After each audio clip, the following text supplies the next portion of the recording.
அதை நீங்கள் பார்த்துருப்பீங்க, அவர் எப்படி கொண்டாடுறாரு, குச்சி விளையாடுறாருன்னு.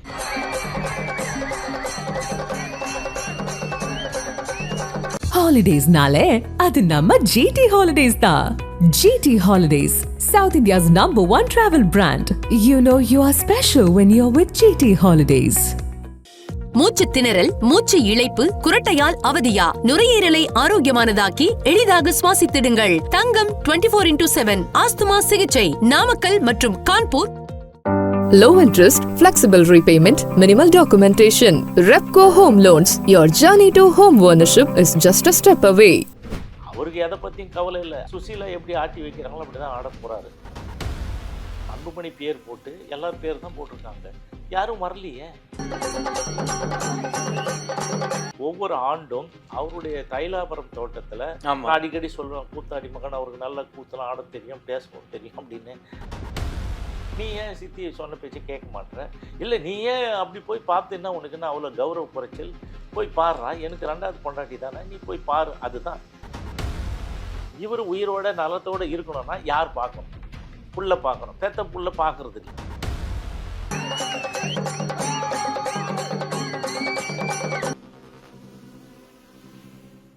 கிங் டிவி நேயர்களுக்கு வணக்கம். இன்றைய சிறப்பு நேர்காணலில் நம்முடைய இணைந்திருக்கும் சிறப்பு விருந்தினர் வன்னியர் கூட்டமைப்பின் தலைவர் திரு CN ராமமூர்த்தி அவர்கள். சார் வணக்கம். வணக்கம். எப்படி இருக்கீங்க? நல்லா இருக்கேன். நீங்க எப்படி இருக்கீங்க? நல்லா இருக்கேன் சார். இன்னைக்கு வந்து பாத்தீங்கன்னா ராமதாஸ் கல்வி அறக்கட்டளையில வந்து இன்னைக்கு பொங்கல் விழா கோலாகலம் கொண்டாடப்பட்டது. ஒவ்வொரு விழாவுக்கும் பாத்தீங்கன்னா தந்தை மகனோட வருவாங்க. இந்த முறை ராமதாஸ் அவர்கள் மட்டும்தான் வந்திருக்காரு. ஆனா அழைப்புதல்ல திரு அன்புமணி அவருடைய பேர் இருக்கு, இன்னைக்கு கலந்துக்கல. ஆனா திரு ராமதாஸ் அவர்கள் நல்லா டான்ஸ் ஆடி நல்லா விழா கொண்டாடி இருக்காரு. இந்த நிகழ்வு நீங்க எப்படி பாக்குறீங்க? இன்னமும் அந்த பிரச்சனை போயிட்டு இருக்கா சார்? எப்படி சார்? நான் ஏற்கனவே சொன்னது மாதிரி தான், உடைந்த கண்ணாடி உடைந்தது தான். ஒட்டு வைப்பதற்கான அது ஒட்டுமா என்பது சந்தேகம். அது ஒட்ட வைக்க முடியாது. அந்த அளவுக்கு விரிச்சல் உடைஞ்சது தான். இப்போ வந்து அவர் இதுக்கு அழைப்பதற்கு கொடுத்து பண்ணுவார். வழக்கமாக ஒவ்வொரு ஆண்டும் அவருடைய தைலாபுரம் தோட்டத்தில் தைக்கூடல் அப்படின்னு சொல்லிட்டு இந்த நிகழ்ச்சி நடத்துவார். அதில் இவங்களுடைய பேர பிள்ளைங்க எல்லாரையும் வந்து அந்த நிகழ்ச்சியில் பங்கேற்று போட்டியில் கலந்துக்கிட்டு பரிசு கொடுப்பார், அது கொடுப்பாரு. இதில் எப்பயுமே வழக்கமாக யார் யார் கலந்துக்குவாங்க அப்படின்னு சொன்னிங்கன்னா, அவருடைய மூத்த மகள் காந்திமதியினுடைய குடும்பம். அதுக்கு அடுத்தது யாருன்னு கேட்டால் அன்புமணி குடும்பம். அதுக்கு அடுத்தது வந்து கவிதா குடும்பம். இவங்க மட்டும்தான் கலந்துப்பாங்களே தவிர, ராமதாசன் தம்பிங்கெல்லாம் இருக்காங்க இல்லையா, 3 பேர், அவங்க உயிரோடு இருக்கும் பொழுதும் அவருக்கு மறைவுக்கு பிறகும் அவங்க குடும்பத்திலிருந்து கூட யாரும் கலந்துக்கிறது இதுவரை இல்லை. எப்பயுமே கலந்துக்கிறதுல கூப்பிட்றதில்ல. ஏன் சேர்த்துக்க மாட்டேங்கிறாரு? அவர் தான், நான் தான் சொன்னேன், அவர் வேற சமுதாயம் இல்லையா, அதனால அவங்க தம்பிங்க வேற, அதனால அவர் சேர்க்க மாட்டார். ஸோ அதனால வந்து இது வழக்கமாக கடைபிடிக்கப்பட்ட ஒன்று தான். இப்போ வந்து இவர் வந்து பண்ணியிருக்கிறாரு. நேற்று தான் அந்த நிகழ்வுகள்லாம் நடந்தது. அதில் வந்து கோக்காமணி மற்றவங்கள்லாம் போய் கலந்துக்கிட்டு அந்த சிறப்பில் அந்த பொங்கல் திருவிழாவில் கலந்துக்கிறாங்க. யூஸ்வலாக வீட்டை நடக்கிறதுக்கு திடீர்னு வந்து நம்ம அவருடைய மருத்துவர் ராமதாஸ் அறக்கட்டளைன்னு சொல்லி அந்த அறக்கட்டளைக்குள்ளே இருக்கிற கல்லூரி வளாகத்தில் தான் இது நடந்தது. அந்த ட்ரஸ்ட் அலுவலகத்துக்குள்ளே நடந்தது. அதை நீங்கள் பார்த்துருப்பீங்க, அவர் எப்படி கொண்டாடுறாரு, குச்சி விளையாடுறாருன்னு. அவருக்கு எதை பற்றியும் கவலை இல்லை. அன்புமணி எங்கே போயிட போகிற மாதிரி, கட்சி கண்ட்ரோல் நம்ம கையில் தான் இருக்குது. சுசீலா நம்ம கையில் தான் இருக்கிறாங்க. சுசீலா எப்படி ஆட்டி வைக்கிறாங்களோ அப்படி தான் ஆட போகிறாரு. ராமதாஸனுடைய சிண்டு வந்து சுசீலா கையில் இருக்குது. ஸோ அன்புமணி என்ன பண்ணலாம்? அன்புமணி பேர் போட்டு எல்லாரும் பேர் தான் போட்டிருக்காங்க, யாரும் வரலையே. அப்படி வரலைன்னா என்ன அர்த்தம்? ஆண்டாண்டு நடைபெறுகிற இந்த மாதிரி நிகழ்வுக்கு முதல்ல இடம் மாறி செய்கிறது ஒரு இது. இந்த இடம் மாறி செஞ்சு அவங்க பேர் போட்டு யாரும் வரல. கோகா மணி மட்டும்தான் வந்தார். இப்போ நாளைக்கு ஜிகே மணி யார் கூட சார் இருக்காரு? ராமதாஸ் கூட தான் இருக்காரு. அவரு 2 பேர்கிட்டையும் இருப்பார். ஏன்னா இவர் இங்கே கூப்பிட்டா இங்கே வருவார், இங்கே தலையை காமிப்பார், அங்கே வாழை காமிப்பார். இப்போ ஏற்கனவே 4 வருஷம் எம்எல்ஏவாக இருந்தவர். இப்போ 5வது முறை எம்எல்ஏ. கூட்டணி எதுனா அவருக்கு ஒரு சீட்டு வந்து உறுதி செஞ்சிருவார். இப்போ ராமதாஸ் கூட இருந்தால் தானே சரி வரும். இல்லை, இப்போ ஜிகே மணி மட்டும்தான் இப்போ ராமதாஸ் கூட இருக்காரு. அப்போ ஏகே மூர்த்தி மற்றவங்களாம் அன்புமணி கூட இருக்காங்களா எப்படி சார்? இல்லை, இவங்க 2 பேருமே இங்கேயும் போவாங்க அங்கேயும் போவாங்க. எது வலுக்குதோ அதை போய் சேர்ந்துப்பாங்க. இப்போ ஏகே மூர்த்தி வந்து அன்புமணி இதில் கூப்பிட்டாரு இல்லைங்களா, இந்த பனையூர் பண்ணையார் ஒரு அலுவலகம் வச்சு எல்லாம் பண்ணுறாருங்களே, அந்த அலுவலகத்தில் வந்து கூட இருந்து எல்லா வேலையும் செய்யறது யார்? ஆக்கி மூர்த்தி, இந்த ஏகே மூர்த்தி தான். ஸோ அவர் அங்கே இருக்கிறாரு, இவர் இங்கே இருக்கிறாரு. 2 பேரும் தேவைப்படும் பொழுது தேவைக்கேற்ற மாதிரி நடந்துக்கிறாங்க. இதில் இன்னும் ஒரு சின்ன சிக்கல் அப்படின்னு கேட்டிங்கன்னா, அவங்க குடும்பத்தில் அவர் இன்வால்வ் ஆயிட்டார். ஏகே மூர்த்தி. ஏன்னா அவருடைய பொண்ணை வந்து இவருக்கு கொடுத்துட்டாங்க. யாரு? இந்த கவிதாவினுடைய பையனுக்கு, மூத்த பையனுக்கு திருமணம் முடிச்சு கொடுத்ததுனால அங்கே இருக்க வேண்டியது இருக்குது. ஸோ அவங்கெல்லாம் இவர் கூட இருக்கிறாங்க. அப்போ அந்த மாதிரி பார்க்கும்போது குடும்பம் தான். இப்போ சொத்தை வந்து கரெக்டாக பிரித்து கொடுத்துடலாம். இருக்கிற சொத்து இது அவங்களுக்கு இவங்களுக்குன்னு. கட்சி யாருக்கு பிரித்து கொடுக்குறது? ஆமா. ஸோ கட்சியை இப்போ பிரித்து பாமகங்கிற பேர் யாருக்கு, ராமதாஸ்ட்ட இருக்கா இல்ல அன்புமணிட்ட இருக்கா? இல்லை அவரு சொல்கிறாரா? அன்புமணி என்ன சொல்கிறாரு? நான் வந்து கேட்க மாட்டேன், நான் தலைவர். அவர் தான் ஒன்றும் இல்லையா, டம்மி பீஸ்னு ஆக்கியாச்சு. எந்த அறிக்கையும் வர்றதில்லை, எந்த பேச்சும் இல்லை. இவராக கூட்ட மூர்த்தியை வச்சு நீ வா இங்கே வாங்கன்னு சொல்லிட்டு எல்லா மாவட்ட செயலாளர்களும் ஆல்மோஸ்ட் வந்து 117 மாவட்ட செயலாளர் இருக்காங்க. இப்போ வந்து 30 மாவட்ட செயலாளரை சந்திச்சிட்டாரே அன்புமணி அவர்கள். ஆமாம், அவரோட வர சொல்லி என்னென்னோ பேசுகிறாரு. அது என்ன ஆகும் எப்படி போகும்ன்றது வந்து உங்களுக்கு போக போக தெரியலாம். ஆனால் அது ரிப்ட் தான், ரெண்டாக உடஞ்சி தான். அதை யாரையுமே இவர் அங்கீகரிக்க மாட்டார். நான் சொன்னது தான் சட்டம்னுவார். அன்புமணியே போ, உனக்கு பிடிக்கலனா போ, இது நான் வச்ச கட்சின்னு சொல்கிறார்ல ராமதாஸ். அப்போ அப்புறம் வந்து சொல்கிறாரு எப்படி புது ஆளுங்களுக்கு தான் கொடுக்கலாம், சண்டைலாம் நடந்தது. அதான் அந்த விரிசல் பெரிய பிளவாகி ரெண்டாக பிளந்து போச்சு. அது வெர்டிக்கல் ஸ்பிளிட்டு முடிஞ்சு போச்சு. இந்த ஆண்டில் வந்து இது ரொம்ப பூதாகரமாக வெட்ட வெளிச்சத்துக்கு விஸ்வரூபம் எடுத்து பார்க்கலாம். நீங்கள் 2 பேரும் ஆளுக்கு ஒரு பக்கம் வந்து பண்ணுறது. அன்புமணியினுடைய நடவடிக்கை, அரசியல் நடவடிக்கை புஷ்வானம் ஆகிடும். அது ஒன்றும் இருக்காது. ஏன்னா ராம்தாஸ் வந்து இது பண்ணதுனாலையும் ஆதி காலத்துலேருந்து இருக்கிறதுனாலையும் அவர் வந்து இது கட்சியை வந்து எவ்வளோ பேர் இவரே துரத்தி விட்டு ஒன்றும் இல்லாமல் பண்ணி விட்டு இப்போ பையனை துரத்துறாரு. பையனை துரத்துறது எங்கே போய் முடிக்கணும்? போக போக தான் நமக்கு தெரியும். ஸோ இப்போ வந்து இன்றைக்கு வந்து நேற்று வந்து அந்த இது நடந்தது, தைப்பொங்கலுடைய நிகழ்ச்சியெலாம் நடந்தது. ராமதாஸும் சும்மா அதில் வந்து ப்ளே பண்ணி பார்க்குறாரு, ஆடுறாரு இல்லையா. நான் அடிக்கடி சொல்லுவேன், கூத்தாடி மகன், அவருக்கு நல்ல கூத்தெல்லாம் ஆட தெரியும், பேசவும் தெரியும் அப்படின்னு. அது ஒரு தடவை ஆனால் பேசலையே சார், டான்ஸ் பண்ணிட்டாரு. அது நமக்கு வரல தகவல். அங்கே எதாவது பேசியிருப்பார்ல, ஃபுட்டேஜ் வரல நம்மளுக்கு.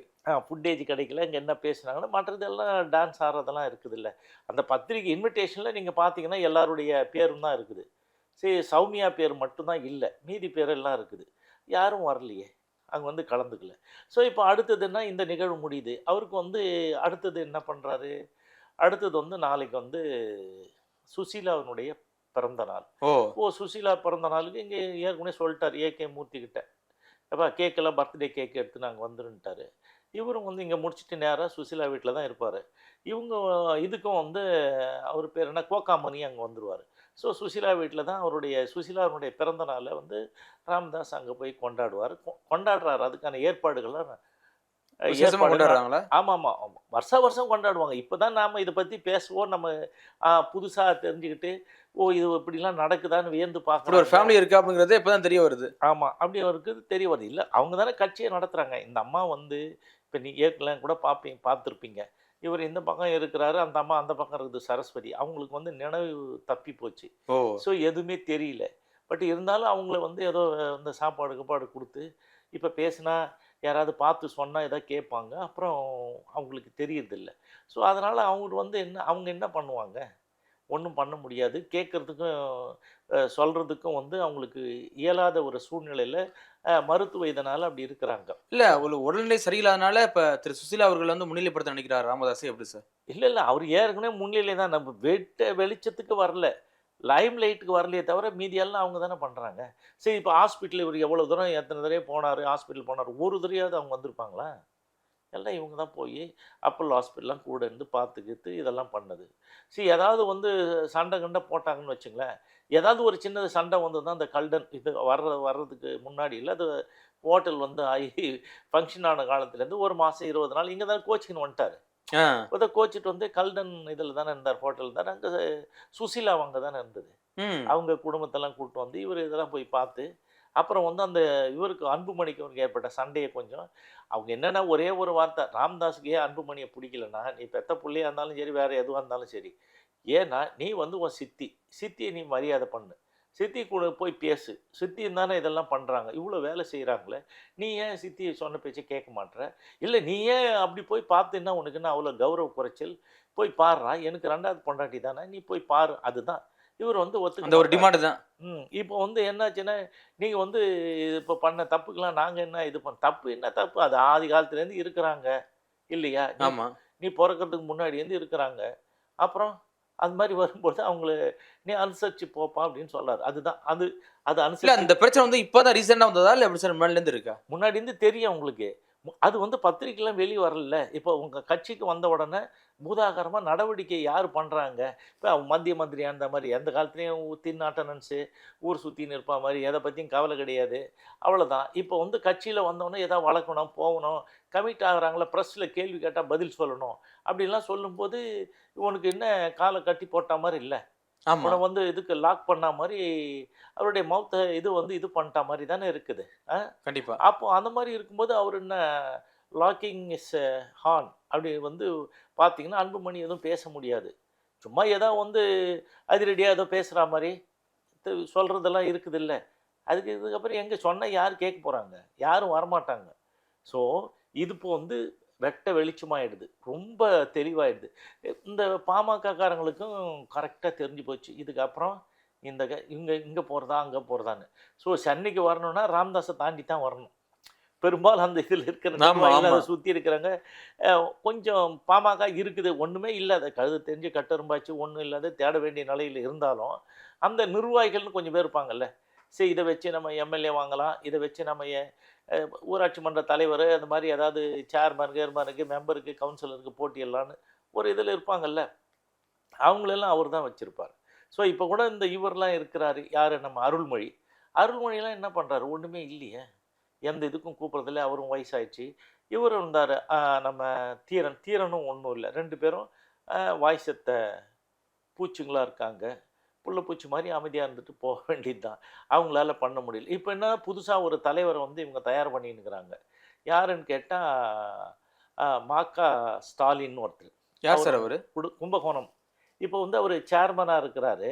அந்த இதுக்கு போட்டியிட்டு ஜெயிச்சவரு. அவரு வந்து நீங்க 85வது பிறந்த நாள்ல வந்து 85 பேருக்கு திருமணம் நடத்தி வச்சாரு. 85 பேர் சீர்வரிசைலாம் குடுத்து, அவரு பெரிய பணமும் குடுத்து, இவருக்கும் பெரிய கோடிக்கணக்குல காசும் குடுத்து, இது மாரி சிறப்பா பண்ணோனே, அவரு சொல்ட்டாரு, "இதெல்லாம் செய்யா நீ தான் என் தலைவர்ன்னு." இப்போ அடுத்த டியூ இப்போ வரப்போகுது. இது எப்போ வேணாலும் நடக்கலாம். பாமக தலைவரா? ஆமா. பாமகக்கு தலைவர் இல்ல. வன்னியர் சங்கத்துக்கு. வன்னியர் சங்க தலைவரா? ஆமா. அவரு வந்து அருள்மொழின்னு ஒருத்தர் இருக்காரு. அவரு ஏஜ் ஆயிடுது. 2வதுலாம் உழைச்சிட்டாங்க. ஒண்ணும் இல்லையே. அவரால ஒண்ணும் பண்ண முடியாது. பேசவும் இல்ல. இவரெல்லாம் சொன்னத அவங்க பேசணுமே. அதானே மெயினு. இப்ப காடுவெட்டி குரு எப்படி காலம் தள்ளினாரு, இவரு என்னெல்லாம் சொல்றாரோ, அவரு வாந்தி எடுத்து அப்படியே முழுங்கி வாந்தி எடுக்கணும். அது எவ்வளோ தப்பா இருந்தாலும் அதுதான் பண்ணணும். இல்ல அத தான் கேட்டுப்பா மாரி. அத கேட்டுட்டு ரசிப்பா மாரி. ஸோ அதுதான் இப்போது மாகா ஸ்டாலின்றவர் தான் அடுத்து வன்னியர் வன்னியர் சங்க சங்கத்துக்கு தலைவர். தலைவருக்காக எல்லா வேலையும் நடந்துகிட்டு இருக்கு. அப்ப இவரு என்ன பண்ணுவாரு? அன்புமணி அவருக்கு என்ன பண்ண முடியும்? அவங்கலாம் யார் சொன்னாலும் கேட்க மாட்டாங்க. இவரு சொன்னா தான் கேட்பாங்க. ஆனா இவ்வளவு சண்டை போயிட்டு இருக்கு, அன்புமணி அவர்கள் நீக்காம வச்சிருக்காரு சார். இல்ல அது அடுத்த ஸ்டேஜ் வரும்ல உடனடியா என்ன, இல்லன்னா போன்னு சொல்ட்டாரு. அதுக்கப்புறம் இன்னும் ஏதாவது பண்ணிட்டு இருந்தா நீக்கி விட்டுற போறாரு. அவ்வளவுதான். வேற ஆள் யாரையா போட்டுக்குவாரு. இல்லன்னா அதே ஜி.கே. மணிய நீ வாப்பான்னு சொல்லிட்டு கௌரவத்த எடுத்துட்டு தலைவராக்கிடுவாரு. கௌரவ தலைவருங்கிறத தலைவர் மட்டும். ஆமா. கௌரவத்த எடுத்துருவாரு. அவ்வளவுதான். நீ கௌரவ தலைவர் இல்ல. இன்னையிலேருந்து தலைவர்ப்பா பண்ணிக்க அப்படின்னு. அவர் வந்தா மட்டும் அவர் பேர்ல தான் அறிக்கை. அவர் பேர்ல தான் வந்து நிர்வாகிகள் நியமனம், நீக்கம், மாற்றம் எல்லாம் அவர் பேர்ல வந்துடும். ஏன்னா அவருக்கு நல்லா தெரியும் எப்படியெல்லாம் வசூல் பண்ணி என்னெல்லாம் குடுத்து இப்ப இவரெல்லாம் எப்படி ஏ.கே. மூர்த்தியும், இந்த இவங்க மட்டும் இவ்வளோ இது பண்ணிட்டு எப்படி இருக்கிறாங்க? ஜி.கே. மணி அவர்கள். ஜி.கே. மணி அவர்களும் எல்லாம் இவங்க 2 பேரும் அவங்களுக்கு கொண்டு போய் காசு குடுக்குறாங்க. மாசம் மாசம் குடுக்குறாங்க. என்னெல்லாம் சொல்றாங்க. அதெல்லாம் அவங்க கிட்ட தானே குடுக்க சொல்றாரு. யார்கிட்ட? அது சுசிலா கிட்ட தான் குடுக்க ஓ! சொல்றாரு. அங்க குடுத்துட்டியாப்பா? அப்புறம் வாப்பா. பணம் பட்டுவாடாலாம் அங்கே தான் நடக்குதா? ஆமா. பணப்பட்டுவாடா. இவருக்கு ஏதாவது வேணும்னா இத வாங்கி இந்த வேற எதுக்காவது இது பண்ணுவாரே தவிர, மொத்த பணமும் அங்க தான் போகுது. இது எல்லாமே ஊரறிஞ்ச ரகசியம் தானே. கண்டிப்பா. ஆனா இப்ப வந்து இந்த பெரியார் இஷ்யூ வந்ததுக்கு அப்புறம் பாத்தீங்கன்னா, இன்னைக்கு வந்து ராமதாஸ் அவர்கள் அறிக்கை வெளியிட்டிருக்காரு. ம். பாமகவுடைய கொள்கை தலைவரே பெரியார் தான் அப்படின்னு சொல்லியிருக்காரு. ம். ஏன் திடீர்னு இப்படி ஒரு அறிக்கை? இல்ல நான் முன்னாடியே சொல்லியிருக்கிறேன்ல. இந்த அன்புமணி என்ன சொன்னாரு? எங்க அப்பா மட்டும் இந்த மாநிலத்த தவிர வேற மாநிலத்தில பொறந்திருந்தாருன்னா, அவர் இந்திய தலைவர். வெளிநாடுகள்ல பொறந்திருந்தா, அவர் வந்து உலகத் தலைவர். அப்படின்னு சொல்லி அவர் பேசுவாரு. அப்புறம் பேசிட்டு அட்லீஸ்ட் ஒரு பாரத் ரத்னா அவார்டாவது குடுங்க அப்படின்லாம் கேட்பாரு. ஸோ இப்போ வந்து ஏற்கனவே பாட்டாளி மக்கள் கட்சி ஆரம்பிக்கும் போது என்ன நிலைப்பாடுன்னா, என்ன இது கட்சி கூட்டணி, சமுதாயத்துக்கு கூட்டணி வச்சுக்கலாம். எந்த சமுதாயத்திலே பாட்டாளி இல்லை, எந்த சமுதாயத்தில் பிறந்தவர்கள் உழைக்காமல் இல்லை. யாரெல்லாம் இந்த உழைத்து வேர்வை நாட்டுக்கும் வீட்டுக்கும் ஆக செய்கிறார்களோ, பணி செய்கிறார், அவர்கள்லாம் பாட்டாளிகள். அதன் அடிப்படையில் வரும்பொழுது என்ன பண்ணார், இப்போ நாம் வந்து லோக்கலில் வச்சு குண்டு சட்டியில் குதிரை ஓட்ட முடியாது அப்படின்னு உலகளாவே ஒருத்தரை பார்த்து, சரி கார்ல் மார்க்ஸ் இவர் நமக்கு சரியானவர், அவரை சொல்லிக்க வேண்டியது தான். அவரை பற்றி கொள்கைகள் எதுவும் தெரியாது. நீ எது வேணால் கேட்டு பாருங்கள், ஏதாவது ஒன்று பேசுவாரா, பேச தெரியாது. யாருக்கு? ராமதாஸுக்கு. அப்புறம் வந்து இந்தியா லெவலில் யார், இந்தியா லெவலில் அதிகமாக பேசப்பட்ட இந்த சட்ட இதெல்லாம் இயற்றின, அரசியல் சட்டத்தை ஏற்றின, அதுக்காக பாடுபட்ட, அந்த அடிப்படையில் வந்து ஒடுக்கப்பட்ட நசுக்கப்பட்ட மக்களுடைய இவங்களுக்கு காவலனாக இருந்து பாடுபட்ட அண்ணல் அம்பேத்கர், பாபா சாஹேப் அண்ணல் அம்பேத்கர், அவருடைய படம் வச்சுனாங்க. அதுக்கப்புறம் லோக்கல் தமிழ்நாட்டுக்குள்ளே வந்து இது மாதிரி பண்ணிட்டு இருந்தவர் யார், பெரியார். ஸோ இவங்க தான் வந்து வழிகாட்டிகள்னு சொல்லிட்டு அவங்க வச்சுட்டு இருந்தாங்க. இதில் வந்து அவருக்கு இதெல்லாம் தெரிஞ்சு செஞ்சாரா தெரியாமல் செஞ்சாரான்னு இல்லை, இந்த பாட்டாளிகளுக்கு இதுதான் கரெக்ட், இவங்களை வச்சு தான் நம்ம பண்ணணும்னு சொல்லிட்டு அரசியல் பண்ண முடியும். முன்னெடுப்பு அவர் மண்ணில் எல்லாரும் சேர்ந்து தானே பண்ணோம், அப்படி முன்னெடுத்தாங்க. இப்போ என்ன சொல்றாரு, பெரியாரை பற்றி தப்பாக பேசக்கூடாது. கரெக்டு, பெரியாரை பற்றி தப்பாக பேசுறதுக்கு வந்து சீமான் தான். அவர் வந்து தவறுதான தகவல்களையும் ஆதாரமற்ற தகவல்களையும் வாய் வழியாக பேசக்கூடியதெல்லாம் உண்மை என்று நம்பி தான் அவர் பேசுகிறாரு. ஆனால் அதுக்கான ஆதாரங்கள் இருந்தால் அவர் வெளியிடலாம், அது புத்தகங்கள் எல்லாம் இருக்குது. ஆனா ஆதாரத்தை பூட்டி வச்சிருக்கீங்கிறாரு திரு சீமான் அவர்கள். இல்லை ஆதாரத்தை பூட்டி வச்சிருக்கீங்க. இல்லை அவங்க வந்து இருக்குது, திராவிடர் கழகத்தில் இருக்குது. திராவிடர் கழகத்தில் வரும்பொழுது சில புத்தகங்களில் வரிகளில் அதெல்லாம் வருது, அவர் பேசுனதும் இருக்குது. அதெல்லாம் வந்து நீங்கள் எடுத்து வெளிப்படையாக நீங்கள் சொல்லணும்னா நீங்கள் தயார் பண்ணிட்டு தானே அதை பேசணும். ஆமாம். இப்போ இது பேர்னிங் இஷ்யூ, இது சென்சிட்டிவ் இஷ்யூ. இல்லை வந்து இடஒதுக்கீடு அதுன்னா ஆரம்ப காலத்தில் வந்து யார் பண்ணாங்க, யார் பண்ணாட்டாலும் அதை வந்து ஊருக்கு விளம்பரப்படுத்தினவர் பெரியார். இப்போ வந்து ஜஸ்டிஸ் பார்ட்டி, அதுக்கப்புறம் வந்து இவங்க தீக்காலாம் வருது. ஸோ தீக்கா இருக்கும்போது அந்த ஜஸ்டிஸ் பார்ட்டி இருக்கும்போது சுப்பராயன் ஒரு சீஃப் மினிஸ்டர், அதில் வந்து முத்தையா முதலியார்ன்றது அமைச்சராக இருந்தார் பிற்படுத்துவார். அவங்க வந்து இடஒதுக்கீடு அப்போ பண்ணுறாங்க 1935 நான் சொல்கிறேன். அப்போது அவரெல்லாம் வந்து பண்ணும்போது பெரியார் வந்து கூட்டிட்டு போய் ஒவ்வொரு ஏரியாலையும் இவர் தான் இடஒதுக்கீடு கொடுத்தவர் அப்படின்னு முத்தையா முதலியாரை ஒவ்வொரு கூட்டங்களையும் அவரை வந்து சிறப்பித்து இடஒதுக்கீடு கொடுத்தவரும் பண்ணார். அவர் இடஒதுக்கீடு கொடுத்து அவங்க பண்ணியிருந்தாலும், அந்த அரசாங்கம் பண்ணியிருந்தாலும், இவர் அதை வந்து விளம்பரப்படுத்தி மற்றவங்களுக்கு எடுத்துன்னு போனது, விழிப்புணர்வை ஊட்டினவர் பெரியார். அதில் ஒன்று நம்ம தப்பாக சொல்ல முடியாது. அதெல்லாம் அதுக்காக அவர் நிறைய பயணம் பண்ணார், நிறைய விஷயங்களை சொன்னார். அதில் இடஒதுக்கீடு வந்து பிரதானமானது, அதை வந்து முன்னெடுத்தாரு. இன்றைக்கு வந்து இல்லை, இன்னைக்கு ராமதாஸ் அவர்கள் இன்னைக்கு பெரியாரை முன்னெடுக்க வேண்டிய காரணம் என்னன்னு கேட்குறேன். திராவிட கட்சிகளை கூட்டணி பொறுத்து ஏதாவது முன்னெடுப்பு எடுக்கிறாரா? ராமதாஸுக்கு இல்லை, இன்னைக்கு என்ன ஆதாயன்றதை பார்க்குறாரு, அவ்வளோதான். இப்போ தன்மானத்துக்கு இதுக்கு என்ன இருக்குது, அவர் வந்து இன்னைக்கு என்ன ஆதாயம், யாரை வேணாலும் பண்ணுவார், யாரை வேணாலும் யூஸ் பண்ணுவார் அவர். ஸோ அவர் வீட்டுக்கு முன்னாடி அவர் சிலை இது தானே வச்சுருக்கிறாரு பெரியாருக்கு. அப்போ வந்து நாங்கள் வழிகாட்டி கொள்கை கோட்பாடுகளுடைய இவராக வந்து பெரியாரை வச்சிருக்காங்க. அதுக்காக அவர் சொல்றாரு கொள்கை தலைவராக பெரியாரை ஏற்றுக்கிறார் திரு ராமதாஸ் அவர்கள். ஏன் பாஜக கூட்டணி வைக்கணும்? இல்லை, அதுதான் கொள்கை. மொத்த முரண்பாடு தானே ராமதாஸ், முரண்பாடுகளின் மொத்த உருவம் ராமதாஸ். அங்கே போகிறாரு. இப்போ கூட இடைத்தேர்தல் வந்தால் என்ன பண்ணுவாருங்க, பெரியாரை பிறந்த மண் ஈரோடு மாவட்டம், அந்த மண்ணிலேருந்து யாருக்கு குரல் கொடுப்பார், சமூக நீதிக்காக இன்றைக்கு இவ்வளோ தூரம் பாடுபட்டேன் அவர் சார்ந்த அந்த இதுக்கு போய் நிற்பாரா, இல்லை பிஜேபி நிற்பார், யார் பின்னாடி போய் நிற்பார்? வழக்கமாக இயற்கையாக பிஜேபி பின்னாடி தான் நிற்கணும். ஸோ இப்போ அன்புமணிகிட்ட வந்து தகராறு பண்ணின்னு இது பண்ணாலும் அவர் வந்து அங்கே கேஸ் இருக்குது, எப்போ ஒன்றாலும் அவர் மேலே வழக்கு வந்து விழுன்றதுனால அவர் என்ன பண்ணுவார், அன்புமணி பிஜேபி, இவர் திராவிட கட்சி, இவர் எங்கே திராவிட கட்சியில் அந்தெல்லாம் இல்லை. இதில் ஒற்றுமையாக இருப்பாங்க, துட்டு ஏதாவது வாங்குறதுக்கு அட்லீஸ்ட் கொஞ்சம் ஸ்வீட் பாக்ஸாவது கிடைக்குன்றது பார்ப்பாங்க. இப்போ ஈரோடு இடைத்தேர்தல் அவங்களாம் அதுதானே வேலை. அந்த ஸ்வீட் பாக்ஸை என்கிட்ட கொடுன்னுவார் ராமதாஸ். நீ அங்கே அன்புமணிக்கிட்டலாம் கொடுக்காதீங்க, என்கிட்ட கொடுங்க, நானே ஆதரிச்சிடுறேன், நானே அறிக்கை விடுறேன். இப்போ இவர் என்ன ஆதரித்து அறிக்கை விட முடியுமா? இல்ல, ஒருவேளை பிஜேபிக்கு ஆதரவா போவாரு எப்படி சார்? பிஜேபிக்கு தான் ஆதரவா போவார். அப்புறம் பெரியாரை பத்தி பேசணும், பெரியாருக்கு பிஜேபி என்ன சம்பந்தம்? அதுதான் சொல்ல வரேன் நான். இப்போ வந்து முரண்பாடுகளின் மொத்த உருவம் என்ன வேணாலும் பேசுவாங்க, அதுக்கு ஒரு சப்பக்கட்டு கட்டிப்பாங்க. இப்போ வந்து இது வந்து பெரியார் பிறந்த மண் எல்லாம் தான் பேசுவார். எல்லாம் பேசிட்டு இப்போது வந்து தேசிய நலன் கருதி கூட்டணி எல்லாம் போனார் இல்லைங்களா? இப்போ வந்து மகன் நலன் கருதிய கூட்டணி அப்பவும் சொன்னார். இப்போ மகனுக்கு கூட பிரச்சனை ஆயிடுது. இப்போ வந்து ஒன்றும் இல்லை, பணத்தை நலன் கருதி பணம் நமக்கு வேணுன்றதுக்காக அந்த போவார். பணத்துக்காக தானே பாமக. ஸோ பச்சையாக பணம் வாங்கிக்கின்னு போவார். இந்த பச்சோந்தி மாதிரி எத்தனையோ இதில் வைக்கப்படுற அளவுக்கு இருந்தாலும் மாறி மாறி கூட்டணி வைக்கிறதில்ல.